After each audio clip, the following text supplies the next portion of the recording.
The uniqueness of Jim Chaney, the Chaney factor in this one, how unique is it for, I mean, is it weird or what's that going to be like seeing them together? It's interesting. We kind of know a little bit about what they do and they know about what we do, so we just have to do what we do a little bit better than what they do.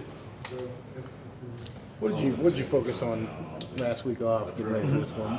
What is that process of having that week off and then coming back? Yeah, that's good. It lets us evaluate ourselves, look back, say, hey, what do we do good? What do we not do good? I really try to, not anything to reinvent the wheel, but just get better, a couple little things, So we try to get better at some things, and hopefully it'll show off and pay off for this week. How do you not look past this team? I mean, they've had a couple kind of crazy losses, and how do you keep that motivation up there? Yeah, you're just going to walk in. Well, they're an SEC East opponent. They're SEC caliber. They have a lot of talent on their team. They have good coaches who have been here, been other places, been really good places. So they're a good football program, and I'm going to expect that. Do you ever pay attention to stuff like the all-time series? Because it's 23-23 between, which means there were times where Tennessee owned Georgia. Right. I mean, Kirby never beat them. So, do you ever hear from people about you got to take care of these guys because they used to own us kind of thing? Yeah, you kind of do hear a little bit about that, throughout the building and other places. So, we don't take any SEC East team, lightly, and it's for us, to want to go out and dominate. Things went pretty well for you guys last time at Neyland, but what do you remember about just the stadium itself and the crowd factor, 104,000 people there? Yeah, it's big and it's loud, and they do a really good job of packing out the house, and the fans do a really good job of being loud, so I'm expecting that and a little bit of crowd noise this week. You expecting a lot of Georgia fans, too? There's a lot of talk about one of those big, massive road trips for Dog Nation. You expect another turnout like that? Yeah, I would love it. I'd love to see it the same way it was at Vanderbilt. We would love to see it and love all the help we can get.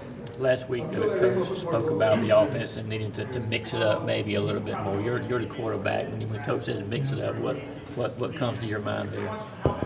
Yeah, for us, it's, for me, doing my job whenever I can. Whether that's, throwing the ball on early downs, throwing the ball on third down, getting some the right play. I'm here to do whatever I can to put the offense in the best chances to succeed. Would you like to be able to throw more? I'm all for it. As long as we score points on offense, I like to win football games. Jake, you mentioned this being a big SEC East game. Since you've been here, you've had a whole lot of success against the East. What do you kind of attribute that to? Yeah, kind of our system and the way we attack the week. We're very consistent with that and really going to work week in and week out. So I think the way we approach it and go out and play, I think we have really good players, but I think our really good players work really hard. What would it be like to have Jim Chaney on the opposite side? This guy was in your ear for years. Yeah, it'll be interesting. Should be really good for our defense because they know a lot about, kind of what he does in his system. But he also knows, a lot about us and what we do here. So, it's going to be very interesting, and it's going to be good for kind of both sides and see which side can do it better. Jake, I think that's the only game you played in where you didn't throw a touchdown pass. What do you remember about last year's game, and were they just stingy in the secondary, or did it just work out that way? I think it just kind of worked out that way. I think they had a really good game plan, and I don't think we really attacked ours as good as we could have. I really don't remember much about the game, and sometimes it is what it is. Dominic Blaylock's obviously gotten off to a quick start. Was there a Blaylock moment this summer where you're like, this guy's going to be pretty good, or can you just talk about his adjustment? Yeah, Dom, he's a kid who he doesn't kind of flash you, about anything, but he's like really good and sneaky at everything. So he's a guy who's really polished in what he does. He came in a really smart, intelligent kid, and he just does a really good job of catching the football and going out and getting open. You don't really think about it, man. The guy he just always gets open. So hopefully he continues to do that and continues to do it on Saturday. What's been the transition or adjustment going from Lamont as your center to Trey? I know you were with Trey in high school, but on this college level, how has that been? Yeah, Trey's done a great job adjusting. He really got to play a lot of meaningful snaps last year. So he's come in, done a really good job pointing stuff out, seeing blitzes, being able to help me, as well as the offensive line. So he's done a really good job for us and our offense, and hopefully he continues to do that. How much extra do you guys work together in the summer? A lot. There were some things that in snaps kind of issues. There's a lot of comfortability with that, and hopefully we can continue to even get better at that as well. The competitive part of it, with Coach Chaney aside, how important was he in your career? You guys went through a lot the first couple of years here. What was it like being with him and having him around? Yeah, he did a great job of really kind of taking me in, teaching me the game of football. Really seeing it from a different perspective, and really kind of introduced me to this pro style offense. I didn't really have that in high school. It was spread it out, throw it around, and kind of got introduced to kind of big boy football and pro style offense and different terminologies and different passing concepts. So I got to learn a lot of football under him, and I really thank him for that. Jake, how different is the routine when it's a night game on the road, the hotel factor, the bus ride, as opposed to being here on campus? It's a little different, but not really. We still have the same things. We're going to wake up, we're going to eat breakfast, we're going to have our team meal, we're going to do the things we normally do. So that's no big deal. That's just part of it. It is what it is, and it's really no different. We still have our same system. We're going to do that system. Through a few games, you guys have had some injuries there on the offensive line. How much now are we able to see the benefits of all that depth? Yeah, Coach Pittman, he's done an incredible job recruiting, coaching, and having guys be able to come in and play really meaningful reps for us and go out and do well. So it's great for us. Anytime we can have a guy go down, we don't want guys to go down, but when it does and a guy comes in and plays well, that's awesome for us. With the SEC schedule coming up, does that give you a little bit of a comfort factor knowing if Isaiah or Solomon, whoever goes down, you've got guys behind them that can come in and fill that? Yeah, we really don't want to think negative that way. We want to think positive, but knowing Coach Pittman and the way he's coaching his guys, we know somebody in that room is going to be ready. Jake, can you talk about the fade and calling it at the line? There's some offenses when they see man press, single coverage on the outside, it's just automatic. How close is your offense to making that automatic call when you see single coverage? Yeah, we've definitely done that numerous times. Definitely have that ability to do that whenever I want. So that's just part of the football game and taking advantage of matchups when we see it. Within your own game, where have you feel you've sort of grown the most from the end of last season? One thing I've noticed on film for myself is throwing on the run, getting out of the pocket and making some throws. So I think I've done a pretty good job of getting better from last year and making those throws. So hopefully I can see improvement with that throughout the season as well. So Jim Chaney knows you pretty well, and you did some self-scouting this past weekend. What would you think that he's going to tell his defense about you? Any tendencies he's going to point out or something? Does he know your weaknesses? Does he know your strengths? Yeah, I would say one thing is he knows I like to get into the perfect play a lot of the times, and sometimes, you don't always have to get in the perfect play. Let's get into a good play, just make sure everybody's on the same page and go out and play football. What's the difference between Jake Fromm now and Jake Fromm in 2017?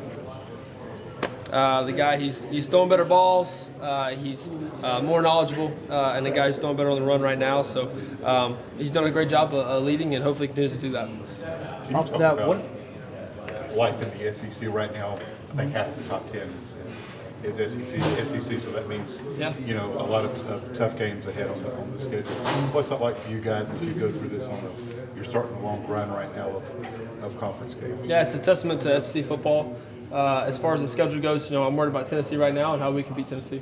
When Coach Coley came in, you said you could contribute more in the QB meetings maybe than when you were less experienced. What kind of things do you bring into those meetings, the knowledge that you have now? Yeah, just really trying to coach those young guys and be able to kind of add in whenever I can, whenever the topic is, or, hey, Coach says, hey, Jake, go teach these guys about this, or, and that kind of thing. So I definitely had my fair share in the quarterback room. I love it kind of where I'm at, and when I'm able to teach, I really know how much I really learn, how much I really know, and that allows me to learn. Kirby talked about Pickens in particular last week about getting the ball downfield to George. You look like you don't really discriminate, just whoever's open, but is he the kind of guy that maybe you'll give a little bit more latitude to on your throws because of his abilities? Yeah, he's a kid who's really special, really gifted football player, and he's a guy who can go out and make plays, throughout the field whenever it is. So he's a guy we got to get the ball to, and hopefully we can do that next game. Is the perception of Tennessee different based on age? People my age remember the 90s, even 2000s. It was kind of even between Georgia and Tennessee, but it's been fairly one-sided. It would seem people like you grew up not really knowing a time when Tennessee was dominant. For me, Tennessee's a good football program, and I'm going to go out and try to beat Tennessee this week. What about changing the plays at the line, Jake? How much goes into that? How much of it is guesswork, calculation? As you said, Chaney being aware that you can change plays. Them disguising it. Yeah, it's watching film. It's knowing defensive scheme, knowing what they're doing, how they're going to get to it. What they want to show, what they don't want me to see. There's a lot of things that go into it, and sometimes I'm not always right. I wish I was. I'm not always right. Stuff happens, but for us, as long as everybody's on the same page, we think we're going to get into a good play, and we can make a a bad play, a good play, especially with a lot of talent we have. Is this kind of the first true road game? I mean, Vanderbilt was on the road technically, but there was more Georgia fans. Could there be some noise? Could there be some issues with snap counts? We'll see. It's going to be a test for us, but we do a great job of really getting that crowd noise at practice. We had a lot of it last week, so we'll be ready for it. How about getting plays in quicker, I think? Jake, to follow up on that, I mean, looking back on 2 years ago, I know there was a lot of the same talk, a lot of the hype about going to New England and then going out and winning that game like on the 41-0. There's something you remember about that? Is there anything unique about that game that stands out still? Yeah, for me, it was kind of one of my Notre Dame was the first road test, but it was kind of first SEC road test, and for me, it was kind of going in and it being kind of loud and not really knowing what to expect, and I just remember the defense playing great, the first turnover, and us going out and making plays. Tate's kind of the play caller on the defensive side, right? He kind of directs the linebackers. What have you seen from him in his play calling? Yeah, Tate, he's really matured a lot, and he's playing really good football right now. He's leading, he's really stepping up and taking on some leadership roles, and he's really putting guys in the right spots, and really proud of what we're seeing from Tate right now. What does that entail, both on the field and off the field? Like his leadership, what does he do to help players? Yeah, he's communicating with guys. He's going around to guys, making sure they know what they're doing, and really helping guys out and really putting guys in the right spots. When we hear Kirby talk about plays coming in earlier, it almost sounds like putting more on your shoulders. I mean, how does that make you feel when the head coach is saying, no, he wants his quarterback essentially to manage the game from the line of scrimmage? Right. It really helps me out a ton, getting the play in earlier and seeing what we're seeing, so I can make the right calls, make the right checks, and make the right reads. So just part of football, and just have to get better at it. With Cade Mays, he during games has a pretty nasty streak. How sort of apparent is that in practice, and how much does he sort of show that same sort of nasty side? Yeah, Cade's a consistent guy. He's a guy who wants to come in and work, and he doesn't just flip a switch and do that on Saturday. He's a guy who comes in and works, and plays really rough and relentless all throughout the week. So can you talk about it seems like their opponents really